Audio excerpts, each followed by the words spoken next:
Assalamualaikum warahmatullahi wabarakatuh. Berjumpa kembali pada pembelajaran Pendidikan Agama Islam dan Budi Pekerti di kelas 9 semester 2, yaitu bab 11, materi akikah dan kurban.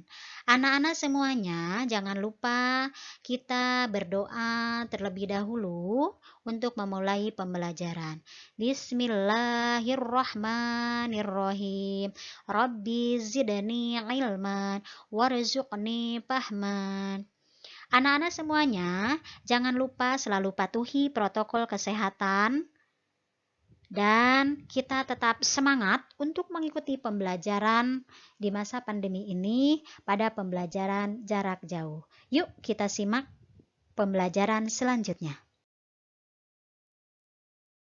Adapun tujuan pembelajaran yaitu peserta didik mampu menjelaskan ketentuan akikah dan kurban, menunjukkan hikmah akikah dan kurban dengan benar.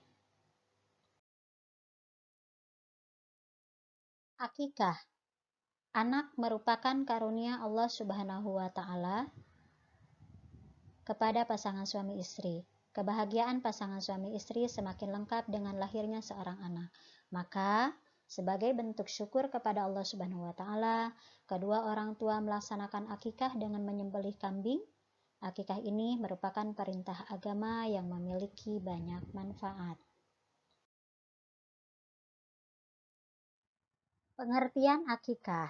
Akikah secara bahasa artinya memutus atau melubangi. Secara syariat, makna akikah adalah menyembelih kambing atau domba sebagai tanda syukur kepada Allah atas lahirnya anak, baik laki-laki atau perempuan. Akikah biasanya dilaksanakan pada hari ke-7 setelah kelahiran. Pada hari itu pula, seorang bayi dicukur rambutnya dan diberi nama yang baik. Hukum akikah adalah sunnah muakkad, sesuai dengan sabda Rasulullah SAW yang artinya dari Samurah bahwasanya Nabi SAW bersabda, setiap anak itu tergadai dengan akikahnya yang disembelih pada hari ke-7, dicukur rambut kepalanya dan diberi nama. Hadis riwayat Ibnu Majah.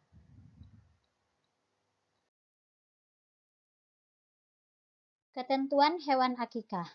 Mayoritas ulama sepakat bahwa hewan yang digunakan untuk akikah adalah kambing atau domba.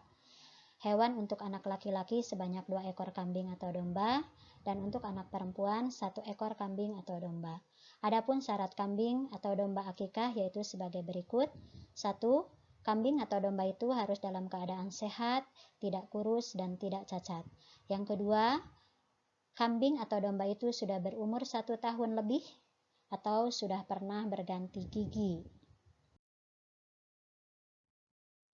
Pembagian daging akikah. Ketentuan pembagian daging akikah berbeda dengan pembagian daging kurban ya. Dalam hal ini, daging akikah diberikan dalam kondisi yang sudah dimasak. Adapun hikmah pelaksanaan akikah diantaranya adalah yang pertama menghidupkan sunnah, yang kedua membebaskan anak dari ketergadaian, yang ketiga ibadah akikah mengandung unsur perlindungan dari setan yang dapat mengganggu anak yang terlahir itu. Dengan demikian, anak yang telah ditunaikan akikahnya dengan ridho dan pertolongan Allah akan lebih terlindungi dari gangguan setan yang sering mengganggu anak-anak. Kurban. Ibadah kurban sudah dicontohkan sejak zaman Nabi Ibrahim alaihissalam. Kisah Nabi Ibrahim alaihissalam menyembelih putranya, yaitu Nabi Ismail alaihissalam.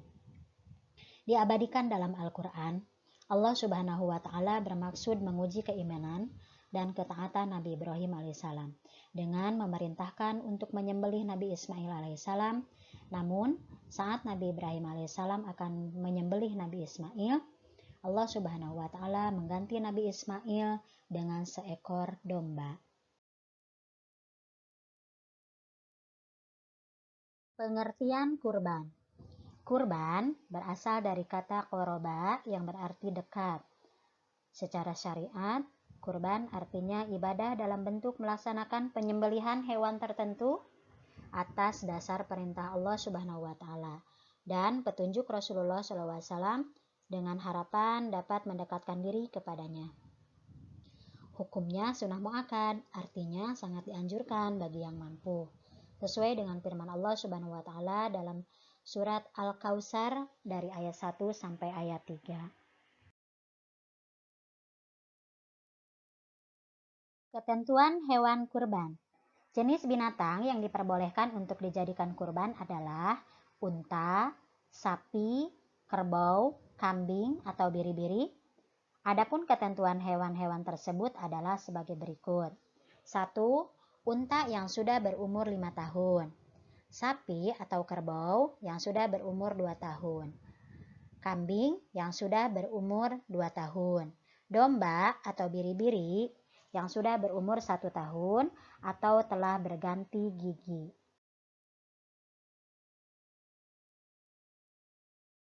Adapun waktu penyembelihan kurban, adalah setelah sholat Idul Adha, yaitu tanggal 10 bulan Zulhijjah, dan 3 hari tasyrik, 11, 12, dan 13 bulan Zulhijjah.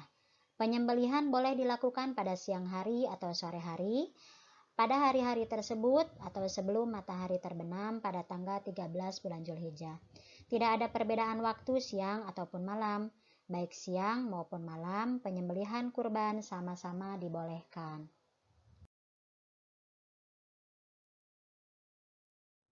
Pembagian daging kurban.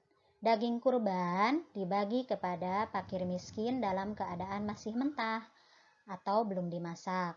Apabila orang yang berkurban atau disebut juga dengan sohibul kurban menghendaki, dia boleh mengambil daging kurban itu maksimal sepertiganya. Hikmah pelaksanaan kurban diantaranya adalah menghidupkan sunnah para nabi terdahulu, khususnya sunnah Nabi Ibrahim alaihissalam, untuk mendekatkan diri atau taqarrub kepada Allah. Dan yang terakhir, menghidupkan makna takbir di hari raya Idul Adha dari tanggal 10 hingga tanggal 13 Zulhijjah. Sekian pembelajaran kali ini, semoga bermanfaat. Wassalamualaikum warahmatullahi wabarakatuh.